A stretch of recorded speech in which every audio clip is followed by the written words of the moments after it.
Hi railway previous questions ఈ వీడియోలో మరికొన్ని మనం డిస్కస్ చేద్దాం. సో ముందుగా మన యొక్క యాప్ లాస్ట్ బెంచెస్ అనే యాప్ని డౌన్లోడ్ చేసుకోండి. లింక్ డిస్క్రిప్షన్లో ఇచ్చాను. అండ్ టెలిగ్రామ్ ఛానల్లో కూడా ప్రతి ఒక్కరూ జాయిన్ అవ్వండి. రైల్వే ఎగ్జామ్స్కి ఏ విధంగా చదవాలి, ఏం చదవాలి అనేది క్లియర్గా మన దగ్గర ఉండడం జరుగుతుంది. ఓకే, సో అదేవిధంగా మనం ఈ క్వశ్చన్స్ అనేది మొట్టమొదటిసారిగా తెలుగులో రైల్వే ప్రీవియస్ క్వశ్చన్స్కి సంబంధించి బుక్ అయితే రిలీజ్ చేయడం జరిగింది. అది బుక్ ఇదే.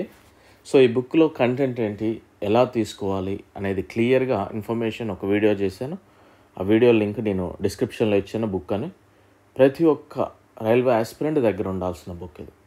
మీకు చాలా ఉపయోగపడుతుంది డెఫినెట్లీ. సో ప్రాపర్గా చూడడానికి ప్రయత్నం చేయండి, ప్రతి ఒక్కరూ తీసుకోండి. ఓకేనా, మనం క్లాస్లోకి వెళ్దాం. మన యొక్క యాప్ లాస్ట్ బెంచెస్ అనే యాప్ని డౌన్లోడ్ చేసుకోండి. సింధు లోయ యొక్క ప్రాచీన సంస్కృతి మరియు నేటి హిందూ మతం మధ్య సేంద్రియ సంబంధానికి ఎవరి ఆరాధనతో మనకు ఆధారాలు లభిస్తాయి అంటే అప్పటి culture and present Hindu culture కనుక కొద్ది కంపారిజన్ చూస్తే రాయి, చెట్లు మరియు జంతువులు. ఆయుర్వేద రంగంలో వైద్య దేవతగా ఎవరిని పరిగణిస్తారు? ధన్వంతి.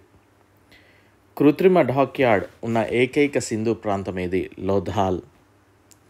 జునాగఢ్ శిలాశాసనంతో సంబంధం ఉన్నవారు ఎవరు? రుద్రదమన్. నలంద విశ్వవిద్యాలయం నేర్చుకునే గొప్ప స్థానం ముఖ్యంగా దీనికి ఏ కల్చర్కి ఎక్కువగా ఉంటుంది? బౌద్ధ మతం. మత సభలను హర్షవర్ధనుడు ఎక్కడ నిర్వహించాడు? ప్రయాగలో. బుద్ధుడు మోక్షం పొందిన ప్రదేశం ఏది? కుషినగర్. సింధు లోయ నాగరికత యొక్క టెర్రకోటలో ఏ పెంపుడు జంతువు స్పష్టంగా కనిపించలేదు అన్నాడు? గేదె.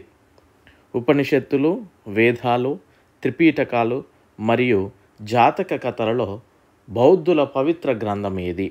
త్రిపీటకాలు బౌద్ధుల రిలేటెడ్.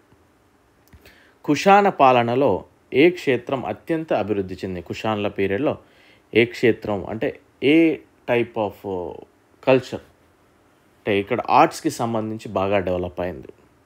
గుప్త రాజవంశం యొక్క మొట్టమొదటి పాలకుడు ఎవరు? శ్రీగుప్త. సిటాడెల్ లేని ఏకైక సింధు నగరం ఏది? చాన్ హుదారో. అలెగ్జాండర్ ది గ్రేట్ యొక్క బోధకుడు ఎవరు? అరిస్టాటిల్. మానవ కష్టాల అంతం కోసం 8 మడతల మార్గాన్ని ఎవరు ప్రతిపాదించారు? గౌతమ బుద్ధుడు. చరకుడు ఎవరి ఆస్థానంలో ప్రముఖ వైద్యుడిగా పనిచేశాడు? కనిష్కుడు. బౌద్ధ మతం భారతీయ సమాజంలోని 2 వర్గాలను సమీకరించడం ద్వారా చెరగని ముద్ర వేసింది. ఈ భాగాలు ఏంటివి అంటున్నాడు? స్త్రీలు మరియు శూద్రులు. ప్రాచీన మూల పదార్థాలను వ్రాయడానికి ఉపయోగించే భాష పాలీ లాంగ్వేజ్. బౌద్ధ మతంలో ఎద్దు బుద్ధుని జీవితంలోని ఏ సంఘటనతో ముడిపడి ఉందంటే తన యొక్క జన్మ, పుట్టిన. భారతదేశం మరియు రోమన్ సామ్రాజ్యం మధ్య అభివృద్ధి చెందుతున్న వాణిజ్య సంబంధాలకు ఎవరి దండయాత్ర ఘోరమైన దెబ్బ తగిలింది? హన్స్ దండయాత్ర. అశోక ది గ్రేట్ ఆధ్వర్యంలో మౌర్య రాచరికం గురించి అత్యంత సముచితమైన వివరణ ఏమిటి? కేంద్రీకృత గుత్తాధిపత్యం.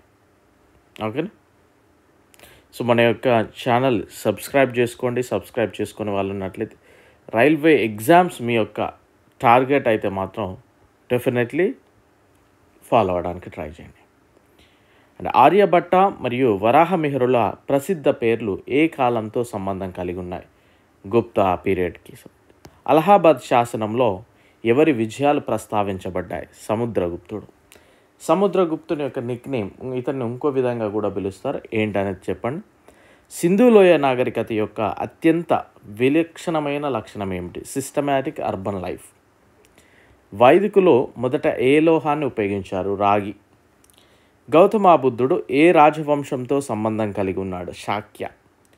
రొమాంటిక్ నాటక రచయిత, కాదంబరి రచయిత ఆయన ఎవరు? బాణాభట్ట. కాదంబరి రచయిత బాణాభట్ట. సింధులోయ ప్రజలు సాధారణంగా తమ ఇళ్లను వేటితో నిర్మించేవారు? కాలిన ఇటుకలతో. ఏ సంఘటన అశోక ది గ్రేట్ పరిపాలనా విధానాలపై గొప్ప ప్రభావాన్ని చూపింది? కళింగ వార్ తర్వాత కొద్దిగా మైండ్ చేంజ్ చేసుకున్నాడు కదా.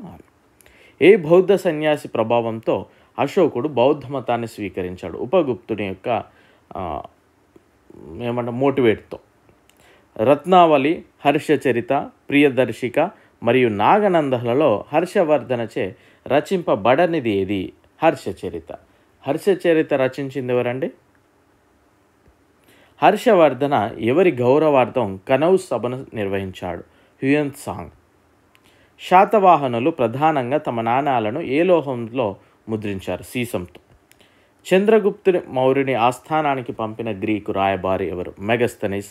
మెగస్తనీస్ రచించింది ఏది? సో చదివే విధానం, ప్రీవియస్ క్వశ్చన్ చదివే విధానం కూడా ఈ విధంగా ఉండాలి.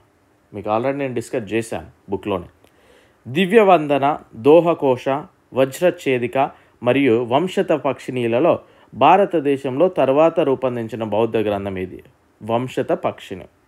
మాతృదేవత యొక్క ఆరాధన దేనితో ముడిపడింది? సింధులోయ కల్చర్. అలెగ్జాండర్ ది గ్రేట్ మరియు భారత పాలకుడు పోరస్ మధ్య జరిగిన యుద్ధం ఏది? హైడాప్సెస్ వార్. సెల్యూకస్ నికేటర్ని ఎవరు ఓడించారు? చంద్రగుప్త మౌర్య. భారతదేశంలో వర్ణ వ్యవస్థ వెనుక ఉద్దేశం ఏంటి? శ్రమ యొక్క వృత్తి విభజన, అంటే మనం చేసే వర్క్ బేస్ మీద అట్లా.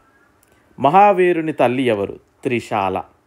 Sir John Marshall, R D Banerjee మరియు దయారాం సాహినీలలో హరప్పా నాగరికతను మొదట ఎవరు కనుగొన్నారు? దయారాం సాహిని. అజంతా చిత్రాల్లో వివరించిన కథాంశం ఏది? జాతక కథలు. సో త్రిపీఠకాలు అనేది బౌద్ధ కల్చర్కి సంబంధించింది.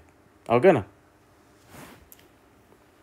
అండ్ మన యొక్క ఛానల్ సబ్స్క్రైబ్ చేసుకోండి. డెఫినెట్లీ రైల్వే ఎగ్జామ్స్కి ప్రిపేర్ అయితే మాత్రం ప్రాపర్గా ఏం అవసరమో అవే ఉంటాయి, అండ్ తక్కువ కాస్ట్లో ఉంటాయి మన యాప్లోనైనా ఎక్కడైనా. ఎందుకంటే మన మెయిన్ అజెండా మీకు మంచి కంటెంట్ ఇవ్వడం అండ్ రైల్వేకి ఉపయోగపడే కంటెంట్ ఇవ్వడం. మంచి కంటెంట్ ఇన్ ది సెన్స్ రైల్వేకి అసలు ఏం అవసరమో ఆ కంటెంట్ ఇవ్వడం మాత్రమే మన పని. ఓకేనా? సో ప్రాపర్గా వినియోగించుకోండి. డెఫినెట్లీ ఏం కావాలో అది చదివితే ఖచ్చితంగా మీకు ఏం కావాలో అది వస్తుంది. డెఫినెట్లీ ఒకరోజు వస్తుంది. ఓకేనా? So I wish you very good luck. Thank you. Bye.